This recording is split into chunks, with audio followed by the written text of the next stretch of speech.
Hello बच्चों, देखिए sequence and series बड़ा प्यारा क्वेश्चन है। क्वेश्चन में कहा जा रहा है if the first term of an AP का फर्स्ट टर्म 3 गिवन है, the sum of its first 25 terms is equal to the sum of next 15 terms, then the common difference of this AP. देखो बेटा, सम of next जो ये term आपको ये वाला concept के लिए दिक्कत करता है, परेशानियों से बहुत बढ़िया तरह से एक्सप्लेन करेंगे। जैसे ये बताइए कोई एपी है, मान लीजिए बेसिक से समझो जरा, इसका सॉल्यूशन हम देख लेते हैं। कोई एपी है जिसमें हमने बात किया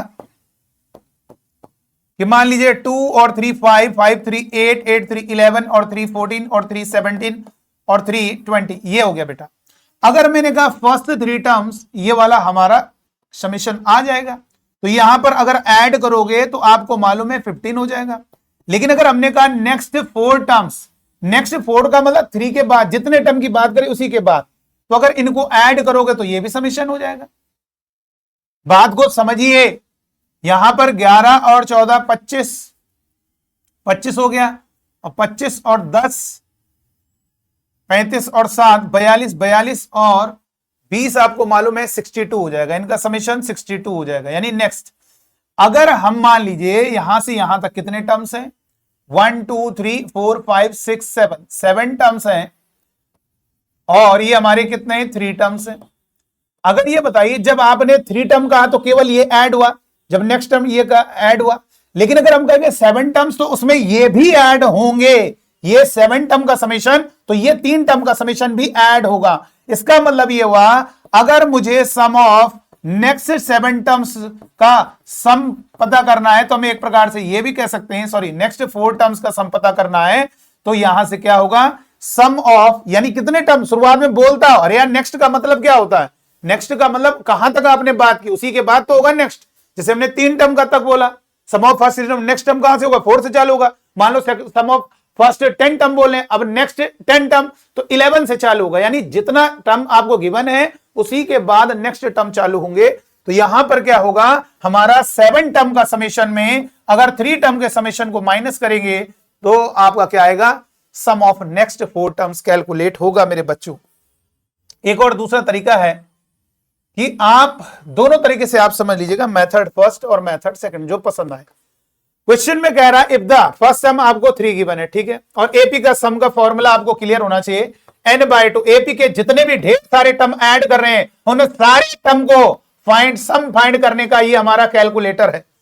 आप सबसे पहले इसमें देखिए सम ऑफ फर्स्ट 25 टर्म्स किसके इक्वल है, तो सम ऑफ फर्स्ट 25 टर्म्स किसके इक्वल है, is equal to sum of its next 15 terms. मेरे बच्चों 25 टर्म्स 1 2 3 पर 25 के अगले बाद यानी 26, वो आगे जो बढ़ेंगे वो हमारे 15 टर्म हो गए। तो हम ये भी कह सकते हैं कि हम भाई शुरुआत के 25 और 15 यानी शुरुआत के क्या होगा, क्योंकि ये जो फॉर्मूला लगता है ये स्टार्टिंग से ही होना चाहिए ना बेटा, फर्स्ट टर्म ए यानी स्टार्ट से हो गया तो वहीं से काउंट होगा। तो इसका मतलब जो अगर हम 25 शुरुआत में 15 यानी कितने हो गए 40 टर्म का सम अगर निकाल लें और उसमें माइनस शुरुआत के 25 टर्म को माइनस कर दें तो ये बात समझ में आ रही होगी कि हमारा ये क्या होगा। ये बात को समझिए, सम ऑफ इस क्वेश्चन में गिवन है, ये हमने नहीं कहा, ये क्वेश्चन में गिवन है कि जो सम ऑफ फर्स्ट 25 टर्म्स है वो इज इक्वल टू किसके है, सम ऑफ नेक्स्ट 15 टर्म्स। और नेक्स्ट 15 टर्म्स को क्या कहेंगे, नेक्स्ट 15 टर्म्स को क्या कहेंगे, नेक्स्ट 15 टर्म्स को आपको मालूम है कि भाई हमें 40 टर्म है और माइनस शुरुआत के 25 टर्म को माइनस कर दिया, तो इसमें जो शुरुआत में 40 टर्म ऐड हुए उसके 25 टर्म अगर माइनस हो जाएंगे तो केवल अब नेक्स्ट 15 टर्म्स ही बचेंगे। तो ये हो गया भाई, इसको इधर लाइए तो S25 और S25 ऐड होंगे तो 2 times S25 is equal to S40। अब ये फॉर्मूला लगा दीजिए n/2 यानी 25/2 2 फर्स्ट टर्म आपको गिवन है 3 प्लस, और ये 25 में ये मालूम है यहाँ पे एक कम हो जाता है तो 25 में एक कम होगा 24D, और इधर क्या होगा सम ऑफ 40 टर्म्स, तो ये हो गया 40/2 और ये कितना होगा 2a मतलब 3 प्लस, और ये 39 इंटू डी। तो यहां से क्या होगा 2 से 2 कैंसिल होगा, ये 20 हो गया। अब ये 5 से कैंसिल 5 और ये 5 को 20, और यहां से ये 2 कॉमन आ, इधर से तो आ नहीं रहा 2 कॉमन आएगा तो इस 2 को कैंसिल कर देगा इस 4 को। तो अब 5 का मल्टीप्लाई करो 15 और ये 12 पंजे 60D इज इक्वल टू यहां पर 6 6 दूनी 12 और प्लस ये होगा 78 डी, और यहां से कितना होगा मेरे बच्चों, इधर आएगा 15 में 12 गया 3, और ये 60 डी उधर जाएगा 18 डी, और यहां से डी इज इक्वल टू 3/18 यानी 1/6। आपका ऑप्शन कौन सा होगा, ए पार्ट हो जाएगा। आइए दूसरे मेथड पे बात करेंगे। दूसरा मेथड कैसे होगा जरा समझो। सेकंड मेथड की अगर हम बात करते हैं तो बहुत आसानी से वो भी क्वेश्चन सॉल्व हो जाएगा। यानी यहां पर कह रहा है सम ऑफ फर्स्ट 15 टर्म्स, ठीक है। तो भैया सम ऑफ फर्स्ट 15 टर्म्स ये है, इक्वल है सम ऑफ नेक्स्ट 25। जो 25 टर्म का सम है वो क्या है 25/2, और ये हो गया 2a, फर्स्ट टर्म कितना है 3, और ये 25 में एक कम हुआ 24 इंटू डी, ये हमारे सम ऑफ फर्स्ट 25 टर्म्स का सम होगा, और इक्वल है सम ऑफ नेक्स्ट 15 टर्म। तो हम भाई 15 ही यूज करें 15, लेकिन आप ये जो यूज करोगे यहां पर जो यूज करोगे क्या ए, अगर 15 का यूज कर रहे हो तो बेटा एपी कहीं से भी चालू कर लो। देखो एपी है 5 5 3 8 8 3 11 11 3 14 14 3 17, एपी कहीं से भी चालू कर दीजिए। आप यहां पे ए ये रखोगे तो यहीं से ऐड होना चालू होगा। अब आपको मालूम है शुरुआत के जो 25 टर्म्स हैं हम नेक्स्ट 15 टर्म यानी 26 से जोड़ना चालू कर रहे हैं, और 15 टर्म तक तो वो नेक्स्ट 15 टर्म का, तो यहां पे 26 टर्म क्या होगा ए प्लस, यहां पे 26 टर्म क्या होगा ए प्लस 25 डी।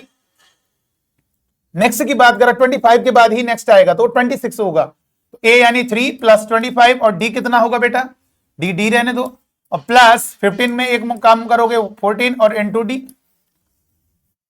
अब आप यहां से कैलकुलेशन कर सकते हो, दोनों तरीके से हमने आपको बता दिया। तो यहां से क्या होगा ये 2 से ये 2 कैंसिल हो जाएगा, इधर 5 से कैंसिल हो जाएगा 5, तो 5 5 25 5 3 15, ठीक है। और इधर 1 2 इधर वाले 2 से कैंसिल, इधर से 2 कॉमन लोगे तो अंदर ये बचेगा, इधर वो 2 इधर से भी कॉमन आ जाएगा, ये हो गया बेटा। लेफ्ट से भी आपने 2 कॉमन लिया, लेफ्ट से भी 2 कॉमन, राइट से भी 2 कॉमन, वो 2 आपस में कैंसिल, उनको सो नहीं किया। तो ये 5 का 3 में मल्टीप्लाई 15 प्लस 12 का 5 में 60 डी इज इक्वल टू 3 का 3 में मल्टीप्लाई 9 प्लस 3 का 75 डी और प्लस का 7 डी। जरा समझिएगा यहां पर कॉन्सेप्ट क्लियर करिएगा। यहां पर 25 थोड़ा 15 सॉरी नेक्स्ट 15 टर्म का समीशन ना, ये तो ठीक है कोई दिक्कत नहीं। यहां पर a प्लस 25d हमने सही लिखा है, a प्लस 25d, और यहां पे 15 टर्म का 14d, ठीक है कोई दिक्कत नहीं। तो यहां से आप अगर देखोगे तो ये 15 में 9 जाएगा 6 इज इक्वल टू, और ये 75 में 82 में 60 माइनस होगा तो कितना होगा, अगर 82 में 60 माइनस करोगे तो ये 22 हो जाएगा। यहां पर कहीं पर गलती हो गई है, उसको देख लेते हैं फिर से एक बार और देख लिया जाए, कॉन्सेप्ट क्लियर करिए कि सम ऑफ 25 टर्म्स, तो ये जो 25 टर्म का सम है 25/2 2a का मतलब है कितना, फर्स्ट टर्म कितना है बेटा 3 प्लस 24 इंटू डी, ये is equal to sum of next 15 term. तो नेक्स्ट 15 टर्म कितना होगा 15/2 2a फर्स्ट टर्म कितना होगा, ये होगा ना भाई a प्लस 20, मतलब ये हमारा कहने का मतलब जो शुरुआत के 25 टर्म है, देखो ये हो गया। अब हमें नेक्स्ट का मतलब यहीं से तो चालू होगा, नेक्स्ट यहीं से, तो ये हटाइए 25 के बाद जो 26 टर्म होगा तो a प्लस 25d, a मतलब 3 प्लस 25d, और ये प्लस 15 में एक कम करोगे 14 into D, common difference D ही रहेगा। अब यहां से 2 से 2 कैंसिल होगा, 5 से कैंसिल 5 5 25 5 3 15, और ये 2 भी काट देते हैं तो ज्यादा इजी रहेगा, तो 2 भी कॉमन आ गया, इधर से भी 2 कॉमन आ गया, वो 2 कैंसिल कर दीजिए 12 हो जाएगा, ये भी 2 कट जाएगा और ये 2 कट जाएगा, तो ये कितना होगा 7 हो जाएगा, ठीक है। अब देखिए इसके बाद अच्छा वो 21 होगा सॉरी, तो 5 का मल्टीप्लाई करेंगे 15 प्लस 12 पंजे 60 डी, और इज इक्वल टू 3 का 3 में मल्टीप्लाई होगा तो कितना होगा, ये हो जाएगा 3 3 जा 9, और ये 75 में 7 21, इसमें भी तो मल्टीप्लाई होगा बेटा। देखो यहां पर 3 का मल्टीप्लाई करो 75 और ये 21, जरा ध्यान दीजिए यही कॉन्सेप्ट यहीं पर मिस्टेक हो गई थी। 3 का मल्टीप्लाई इसमें करोगे तो इसमें भी तो करना पड़ेगा, तो 3 3 जा 9 और 3 5 जा 25 यानी 75, इसमें भी 3 का मल्टीप्लाई करोगे, या 25 और 7 को पहले जोड़ दो फिर उसके साथ मल्टीप्लाई कर देना, तो बात वही होगी 75 हो गया, और 75 और 21 यानी कितना होगा 96। या तो 25 और 7 जोड़ोगे तो 32, 32 में 3 का मल्टीप्लाई 96, तो ये 96 से डी हो जाएगा बेटा। अब यहां से कितना होगा, यहां से 15 में 9 गया 6 हो गया, और 96 में आप 60 माइनस करोगे तो 36 डी। तो D is equal to 6 divide में 36, यानी आप देख सकते हो 1/6 ऑप्शन ए पार्ट। तो दोनों ही तरीके हमारे लिए सही हैं। और आज के बाद ये याद रखना, दोनों मेथड आपको क्लियर होना चाहिए कि सम ऑफ नेक्स्ट, अगर हमें सम ऑफ नेक्स्ट 10 टर्म्स निकालना है तो ऐसे नहीं निकल पाएगा। आपको पहले जरूर ये डिस्कस किया होगा सम ऑफ फर्स्ट 40 टर्म्स, फिर हम बात कर सकते हैं सम ऑफ नेक्स्ट 10 टर्म। तो शुरुआत के कितने टर्म हैं उसके बारे में जरूर बातचीत होगी। इस पर हम जल्द ही एक और वीडियो लेकर आएंगे। चलिए आज की वीडियो में इतना ही, थैंक यू।